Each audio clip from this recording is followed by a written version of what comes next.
In the summer of 1854, 7 enslaved women on a Louisiana plantation discovered they were all pregnant. Within weeks, it became clear they had all conceived around the same time, during a single week in June. The plantation's mistress, Lady Beatrice Montrose, initially dismissed this as unfortunate coincidence, until she made a discovery that would shatter her carefully ordered world. All 7 women claimed the same father, and that father was the man Beatrice herself had been meeting in secret for the past 3 months. The Montrose plantation stretched across 3,000 acres of Louisiana cotton fields, 20 miles south of Baton Rouge. Beatrice had inherited it 2 years earlier when her father died, making her one of the few unmarried women in Louisiana with complete control over such vast holdings. At 28, she was considered past her prime for marriage, but she wore her independence like armor against society's expectations. The summer heat of 1854 hung heavy over the plantation like a suffocating blanket. Spanish moss draped from ancient oaks, and the cotton fields stretched endlessly toward the horizon. Beatrice stood on her veranda each morning, surveying her domain with the calculating gaze of someone born to command. She'd inherited not just land and wealth, but the lives of over 200 enslaved people, a fact that sat uneasily in her chest, though she would never admit it aloud. The trouble began when James Caldwell, her overseer, brought disturbing news about a new field hand acquired from the neighboring Beauregard estate. The Beauregard plantation had collapsed financially, forcing them to sell their assets, including their most valuable workers. "His name is Samuel," Caldwell said, shifting uncomfortably on the veranda. "He's causing disruption among the others. He can read and write, been teaching some of them letters. Last week I caught him with a group, showing them words in the dirt. The mention of literacy among the enslaved sent a chill down Beatrice's spine. Education bred ideas, and ideas bred rebellion. Where is he now?" "Working the Northfield, ma'am. I think we should consider selling him before he corrupts the others." "No." The word came out sharper than intended. "I'll handle this myself. Have him brought to the house after sunset."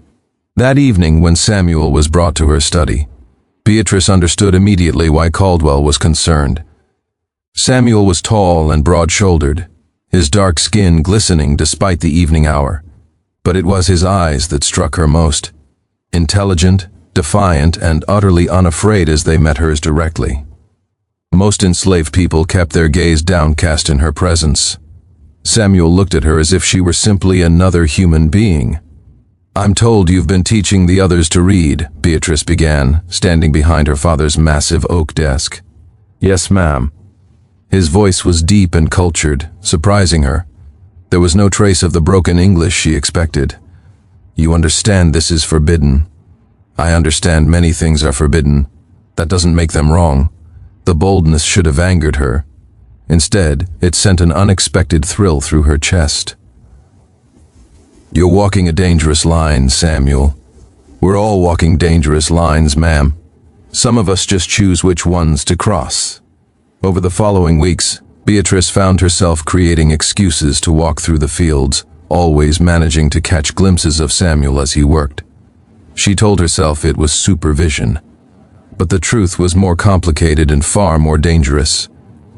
3 weeks after their first meeting, Beatrice summoned Samuel again. This time she questioned him about his education, his past, his thoughts. He spoke of philosophy with the ease of a university professor, discussed literature with insights that revealed depths of understanding she'd never encountered. He told her of Haiti's revolution, of Frederick Douglass, of a world where people were judged by character rather than skin color. During their third meeting, something shifted. The space between them seemed charged with electricity. When Samuel quoted Byron, "She walks in beauty like the night," his deep voice transformed the familiar words into something intimate and dangerous. "You shouldn't be here alone with me," Samuel said quietly. "If anyone saw, they'd see a master and her property, nothing more." "Is that what you think I am, your property?" The question hung between them like a challenge. Beatrice knew the answer society expected. But standing in her study with only lamplight and shadows as witnesses, she found herself speaking a different truth. "I think you're the most dangerous man I've ever met." "Dangerous how?" "Because you make me question everything I've been taught to believe." Samuel stepped closer, close enough that she could feel the warmth radiating from his body. "And what have you been taught to believe? That there's a natural order? That some people are born to rule and others to serve? That mixing the races is an abomination? And what do you believe now?" Beatrice looked up into his eyes, seeing not a slave but a man, intelligent, strong, beautiful in a way that had nothing to do with society's definitions. "I believe I'm in terrible trouble." When their lips met, it was with desperate hunger. Beatrice had been kissed before by suitable suitors at chaperoned events, but this was fire and rebellion and the complete destruction of everything she'd been raised to believe. For 3 months they met in secret. The old oak by the river became their sanctuary, a place where artificial barriers dissolved into something pure and honest. Samuel brought her books, challenged her intellectually, showed her a world beyond the plantation. She told him of her loneliness, the weight of expectations, the emptiness that had consumed her before he arrived. But Beatrice didn't know about what had happened before their relationship began. She didn't know about the week in June when Samuel had first arrived at the plantation, consumed by rage at being sold away from everything he knew.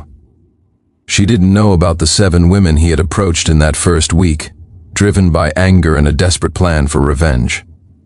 The truth began to emerge in September when Martha, Beatrice's elderly house servant, brought disturbing news. "Miss Beatrice, I need to speak with you about something delicate." Martha's weathered hands trembled as she set down the breakfast tray. "It's about the women in the quarters. Several of them have come to me with concerns." "What kind of concerns?" "They're with child, miss. Nearly all the young women. And they're all saying the same thing about who the father might be." The words hit Beatrice like a physical blow. "What are they saying?" "They're saying it's Samuel, miss. That he came to them in June right after he arrived. All of them claim he visited them during the same week. They say he was gentle but insistent, that he told them they were carrying special children." Beatrice gripped the edge of the table, her knuckles turning white. "When did these visits supposedly take place?" "They say it started 4 months ago, miss. Right around the time Samuel arrived. But here's the strange thing. They all say it happened during the same week. 7 different women, all claiming he came to them within days of each other. 4 months ago, before their relationship had begun." Beatrice felt a mixture of relief and confusion. If the women were telling the truth, Samuel had been with them before he ever touched her. But 7 women in 1 week seemed impossible, unless he had been systematically targeting them. That evening, Beatrice made her way to the oak tree with a heavy heart. Samuel was waiting, and the moment she saw his face, she knew he understood why she had come. "You've heard," he said simply. "Is it true?"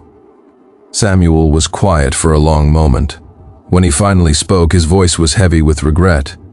"Yes. When I first arrived here, I was angry.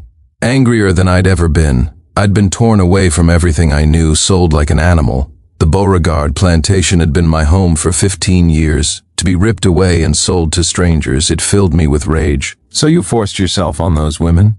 "No." The word came out sharp and fierce. "I would never force myself on anyone, but I seduced them. I told them I could give them something precious, children who would be strong, who would carry seeds of freedom in their blood." "Why?" Samuel ran his hands through his hair. "Because I wanted to leave a mark on this place. I wanted my blood to flow through the next generation. I thought if I could father enough children, maybe some of them would grow up to be leaders. Maybe they would break the chains. And what about me?" Her voice broke. "Was I just part of your plan too?" "No, Beatrice. You were never part of the plan. You were something I never expected. You changed everything." "How can I believe that?" "Because everything changed when I met you. You made me see that revenge isn't the answer. You made me want to be better than my anger. You showed me what love really means." Beatrice pulled away, wrapping her arms around herself. "But the damage is already done. 7 women, Samuel, 7 babies who will grow up as slaves because of your need for revenge. I know, I hate myself for it. I can only try to make it right somehow." "There's something else," Samuel said quietly, "something the women don't know. The children, they're going to be different. My grandmother was from Haiti. She was a priestess who helped lead the revolution there. She taught me things before she died. Old knowledge. The children will be stronger, smarter, more resilient. They'll be natural leaders born to guide their people to freedom." Beatrice stared at him. The rational part of her mind rejected this as impossible, but she had felt the inexplicable pull toward Samuel from the moment they met. "And what about us? What about our child?" Samuel's eyes widened in shock. "Our child?" Beatrice placed a hand on her still flat stomach. "I'm pregnant, Samuel. I've known for 2 weeks, Beatrice. Is our child going to be different too?" Samuel nodded slowly. "More than the others. Because you're not just any woman. You're strong, intelligent, willful.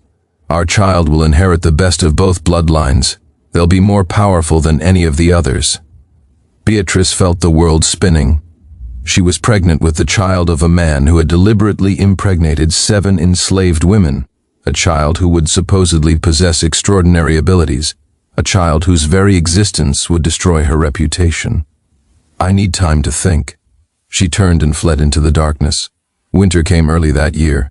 By December, all 7 enslaved women were showing, their pregnancies advancing rapidly. Whispers grew into something darker, talk of curses and unnatural births. Neighboring plantation owners spoke in hushed tones about strange happenings at Montrose. Beatrice had withdrawn almost entirely, claiming illness. Her own pregnancy remained hidden beneath loose dresses, but she knew it wouldn't stay secret much longer. The changes in her body were undeniable, and she was plagued by dreams that seemed more like visions. Children with eyes that glowed, voices speaking unknown languages, the sense that something momentous approached. The first birth came on a night when wind howled through the Spanish moss. Beatrice was awakened by Martha's urgent knocking. "Miss Beatrice, you need to come quickly. It's Celia. She's having her baby, but something's wrong." The scene in the slave quarters was unlike anything Beatrice had witnessed. Celia was in labor, but her screams were not just of pain, they were of terror. "She keeps saying she can hear voices," whispered Ruth, the plantation's midwife. "Voices telling her the baby's name before it's even born. And the labor, it's too fast, too. Intense." As Beatrice watched, Celia's eyes snapped open, fixing on her with supernatural intensity. "Miss Beatrice," she gasped. "The baby. He's telling me his name. He says his name is Gabriel, and he's going to be a messenger of freedom." The baby was born with eyes that seemed to glow with inner light, alert and aware in a way no newborn should be.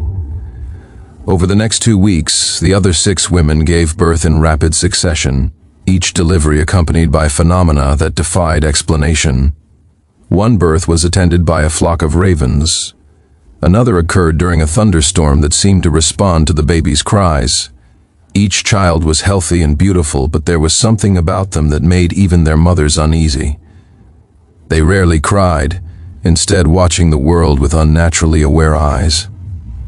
They seemed to communicate without words, turning heads in unison when one sibling was distressed.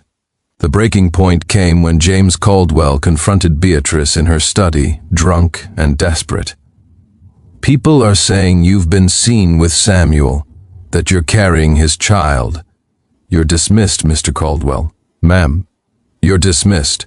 Pack your things and leave immediately." After Caldwell left, Beatrice sat alone, hands trembling as she placed them on her swollen belly. She was nearly 7 months pregnant, though she'd been carrying the child only 4 months. The rapid progression was becoming impossible to hide. That night she finally agreed to meet Samuel again, this time in the old barn. Samuel looked haggard, as if he hadn't slept in weeks. "It's happening faster than it should," she said quietly, placing his hands on her belly. just like the others. I know." Before they could say more, they heard horses approaching. The barn doors burst open, and men with torches flooded in. At their head was James Caldwell, accompanied by neighboring plantation owners and the local sheriff. "There," Caldwell shouted, "the slave and his white whore, caught in their unholy union." The men surrounded Samuel, who stood protectively in front of Beatrice. In the flickering torchlight, her pregnancy was clearly visible. "Well, well," said Sheriff Morrison with a cruel smile. "Looks like we've got ourselves a situation here." "This isn't what it looks like," Beatrice said. "Oh, I think it's exactly what it looks like. A white woman consorting with a slave, carrying his bastard child." "You will not speak to Miss Montrose that way," Samuel said, his voice deadly quiet. As the men moved toward Samuel, something extraordinary occurred. The 7 newborn babies in the slave quarters began to cry at exactly the same moment. But it wasn't ordinary crying. It was a sound that vibrated through the air, making horses rear and men stumble. At the same time, Beatrice felt intense pain. "The baby," she whispered, "it's coming now." The wind began to howl with supernatural force. Samuel looked directly at Sheriff Morrison and spoke in a voice that carried otherworldly authority. "You will leave this place now. You will forget what you've seen here." For a moment, Morrison's eyes went blank. Then he shook his head violently and backed toward the door. "We should go. Something's not right here." One by one, the men filed out, their aggression replaced by primal fear. Only Caldwell remained, his face twisted with rage. "This isn't over," he snarled. But Samuel spoke again, his voice carrying power that made the air shimmer. "James Caldwell, you will leave Louisiana tonight. If you ever try to harm Beatrice or her child, you will find that some curses are very real." Caldwell's face went white with terror. Without another word, he fled. As the sound of horses faded, Beatrice collapsed into Samuel's arms, her labor beginning. With Martha's help, Samuel delivered their child in that old barn just as dawn broke, a girl with her mother's blue eyes and her father's strength, who looked up at her parents with awareness both beautiful and terrifying. "What will we call her?" Beatrice whispered. "Hope," Samuel said, tears streaming down his face. "Her name is Hope, because she represents the hope of all our people." As the sun rose, Beatrice understood her old life was over. The woman who had believed in natural order no longer existed. In her place was someone new, a mother, a rebel, a woman who would help raise 8 extraordinary children who would one day change the world. Outside, the wind carried the sound of 8 babies crying in perfect harmony, their voices joining in what sounded almost like a song of hope, of change, and of a future written in their own hands. 20 years later, travelers passing through Louisiana would speak in hushed tones about the Montrose plantation where 8 extraordinary young people had grown to become leaders, teachers, and liberators. The plantation still stood, but transformed. No longer a place of bondage, but a sanctuary where former slaves came to learn and heal. Beatrice worked alongside Samuel to educate and empower those who had been denied humanity. Their daughter Hope had become what Samuel prophesied, a leader whose presence inspired others to believe in freedom's possibility. The 8 children, now young adults, had scattered across the country, each carrying out missions to end slavery. Gabriel had become a powerful orator. Another developed healing abilities legendary among the Underground Railroad. Each had found their way to fulfill the destiny written in their blood. The plantation lady had broken society's most sacred rule, and in doing so, had given birth to a new kind of freedom.